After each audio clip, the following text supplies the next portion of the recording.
Doctor Arvind Yadav ji को भी अपने घर से बाहर निकलना चाहिए, उनको देखना चाहिए। लोग ऐसे नेता हैं जो सिर्फ अपने घरों की चार दीवारी में रहकर सिर्फ ये भाषण दे। भाजपा के नेताओं से कहूँगा अभी भी समय है, बाहर आइए, लोगों की मुद्दों को उठाइए। देखिए, भगवान सद्बुद्धि दे हमारे विधायक को कि कम से कम चुनाव के नज़दीक आके लोगों की उनको चिंता हो। मेरे लाडले ने चिरंजीव राव ने मेरी बात को माना, तो इसलिए भी मैं धन्यवाद करना चाहूँगा। चुनाव नज़दीक है, इसलिए लाजमी है कि सत्ता पक्ष और विपक्ष के बीच टकराव और तीखी तकरार हर रोज नजर आएगी।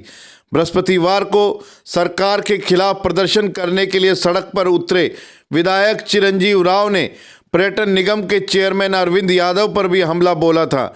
यह बात अब तक शायद किसी को नहीं पता था कि आखिरकार चिरंजीव ने अरविंद यादव के खिलाफ मोर्चा क्यों खोला।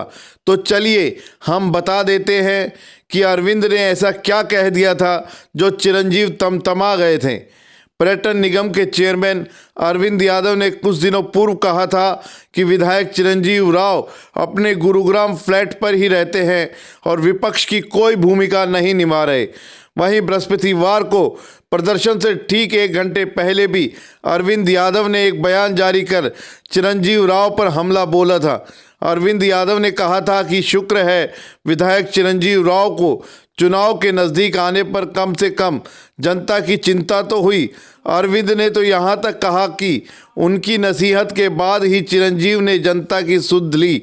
वहीं चिरंजीव राव ने भी पलटवार करते हुए कहा कि अरविंद यादव को भी जनता की सुध ले लेनी चाहिए और अपने घर से बाहर निकलना चाहिए।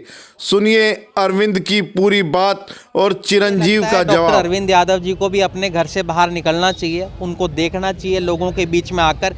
ये एक ऐसे नेता हैं जो सिर्फ अपने घरों की चार दीवारी में रहकर सिर्फ ये भाषण दे सकते हैं, पर लोगों के बीच में नहीं जाएंगे। मैं डॉक्टर अरविंद यादव से पूछना चाहूँगा, क्या उनको शहर की टूटी सड़कें नहीं नज़र आती? क्या उनको रेवाड़ी शहर के अंदर आए दिन जो भ्रष्टाचार है, क्या उनको वो नज़र नहीं आता है? जो आज पूरा शहर बाजार अतिक्रमण की मार झेल रहा है, क्या उनको वो दिखाई नहीं देता है? जो पूरे शहर के अंदर भ्रष्टाचार फैमिली आईडी, प्रॉपर्टी के आईडी के नाम पर हो रहा है, क्या उनकी आंखें मूंद ली हैं उन सब लोगों ने?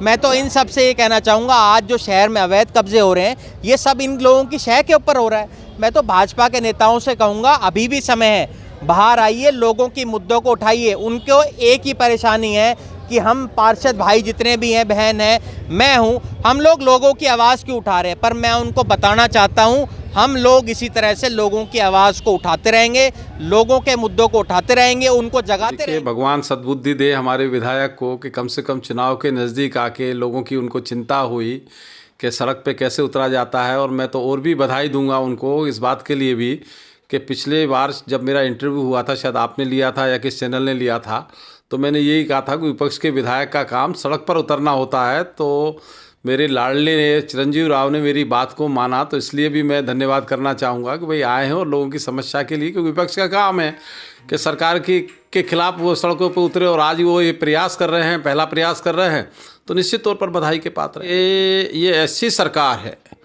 कि जिसका नारा ही है कि सबका साथ सबका विकास, एक हरियाणा एक हरियाणवी, और उसी पे चल के जितनी भी 90 की 90 विधानसभा हैं, इस बात की चिंता नहीं की, क्योंकि हमारे तो 40 ही विधायक हैं।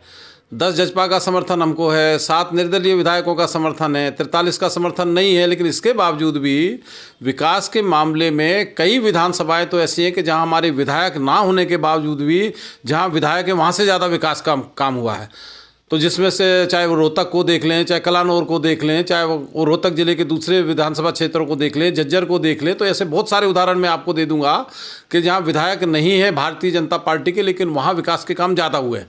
तो ये तो कहना कि भाई विधायक को बजट नहीं मिला और विधायक को क्यों नहीं, मुख्यमंत्री ने बार बार सब अपोजिशन के विधायकों को बुला के कहा है, उनसे काम की लिस्टें मांगी हुई हैं, और जो लिस्टें उन्होंने दी है उनको 5 करोड़ तक के काम को सैंक्शन करने का काम किया है। ये भी हमारे मुख्यमंत्री ने उस नारे को सार्थक करने का काम किया।